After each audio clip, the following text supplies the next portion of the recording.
Salut à toi, j'espère que tu vas bien, que tu as passé un bon week-end. Écoute, là je suis chez mon frère, là, il a mis la musique. Et je crois qu'avec le micro que j'ai eu mon kit main libre de mon téléphone, tout simplement. Tu n'entends pas, en plus il est en train de chanter.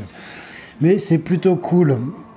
Je vais te parler d'un truc de super important. On va pas parler de période narcissique pour changer, puisque ça va être le but de ma chaîne, c'est d'en parler de moins en moins. Même si bon, je vais prochainement en reparler pour continuer un peu mon expérience et partager. Je vais te parler de être, faire, avoir. Dans la société dans laquelle on vit, j'étais le premier en fait, on est dans un cycle où on essaye d'avoir plus, pour faire plus, pour être plus. En fait, c'est vraiment la société de consommation, de miser sur l'avoir.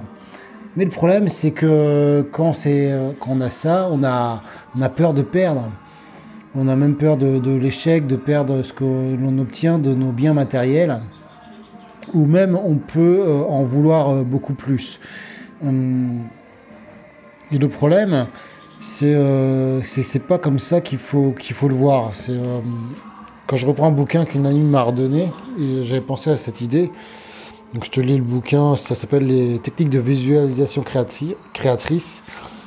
Les gens essayent souvent de vivre à l'envers. Ils tentent d'avoir plus de possessions ou plus d'argent afin de faire davantage ce qu'ils veulent, croyant que c'est la voie pour être heureux. En fait, ça marche dans l'autre sens. Il vous faut d'abord être ce que vous êtes vraiment, puis de faire ce qui est nécessaire afin d'avoir ce que vous désirez. Et ça, c'est hyper important. Ça fait penser à un podcast que je suis avec un gars avec qui je suis abonné qui s'appelle Joan Yongting et il a un podcast exactement sur ça, donc je me suis dit tiens, je vais te le partager aussi. Et la société te dit d'avoir pour devenir, pour être, et il faut vraiment inverser comme je te disais. Donc, vaut mieux miser sur ses qualités, ses attitudes et ses compétences. Grâce à ça, vous faites pour cultiver vos habitudes, et avec ce que vous le faites, vous arrivez à des résultats. Parce que si tu as des possessions, si tu perds tout ce que tu as, qu'est-ce qui se passe ? Si tu as misé sur ton être, tu vas pouvoir recommencer parce que tu as le potentiel, tu as misé en toi et tu as acquis des compétences, un savoir-faire, un développement spirituel, un développement psychologique, personnel, ce qui pourra t'aider. C'est pour ça que c'est hyper important d'investir en soi, investir en ses connaissances, investir dans des lectures, dans l'écriture, dans ce que tu fais ou dans des projets personnels de création. Ce qui te permet d'établir des habitudes et des actions qui forgent finalement ton être. En cultivant vraiment ce que tu es, tu vas obtenir des résultats. Alors que dans l'autre sens, ça marche pas, quoi. C'est pas en acquérant des choses, en travaillant dans le sens d'obtenir de l'argent. C'est pas ces objets qui vont te permettre d'enlever tes peurs, puisque si on te les enlève, tu n'es plus rien. Et je suis le premier d'ailleurs à investir vachement dans mon logement, à vouloir faire une chambre pour mon fils, et finalement, est-ce que c'était le plus important, et à m'endetter et de rentrer dans cette spirale infernale.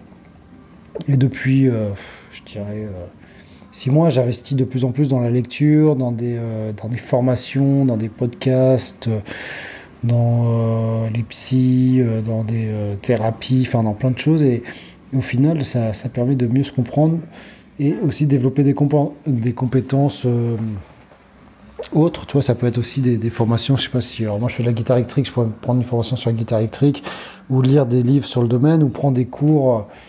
sur le domaine, mon fils, je lui apprends à nager. En fait, comme il m'écoute pas du tout, je lui ai pris un coach perso, tu vois, un maître nageur. Les gens me disent ouais, mais tu peux lui apprendre, mais si tu veux le meilleur de toi-même, il va falloir s'adresser à des personnes qui pourront te donner le meilleur de toi-même. Donc focalisez votre énergie sur ce que vous êtes, votre façon de penser, votre psychologie, votre corps, et pas focaliser sur ce que vous pouvez avoir, ou vous voulez avoir. Et en focalisant sur votre être, votre faire, vous pourrez du coup avoir ce que vous souhaitez. Voilà, c'est ce que je voulais te partager. Donc je te laisse, je te dis à demain. Ciao.